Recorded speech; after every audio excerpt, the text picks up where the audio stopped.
Имаш главоболие, взимаш лекарство и умираш, без да знаеш защо. Това е една от най-честите истории за страх в ежедневието от САЩ. Няма заподозрян, няма предупреждение, само моментът, в който обикновено действие става смъртоносно.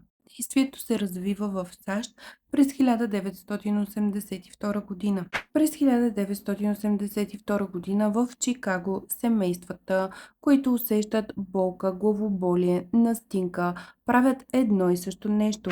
Отиват до аптеката за лекарство. Купуват Тиленол. Взимат капсулата у дома. Нищо подозрително. Хора започват да умират. Внезапно, бързо, без видима причина. Общото. Всички са взели едно и също лекарство. Полицията първоначално не вижда връзката. Отдава го на съвпадение. Оказва се, капсулите са били отровени с цианид.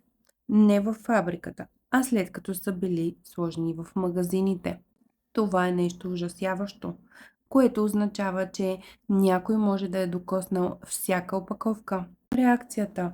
Аптеките изпразват рафтовете, хората изхвърлят всички лекарства и спират да взимат такива. Най-страшното е, че никой не знае дали следващата капсула ще бъде безопасна. 7 души умират. Извършителят никога не е разкрит. Но светът се променя. Разработват се защитени опаковки, пломби, но всички имат ново усещане за уязвимост. И всичко това само заради един човек. Най-страшното не е отровата, а че страхът е влезнал в домовете на хората чрез нещо, на което са вярвали безусловно.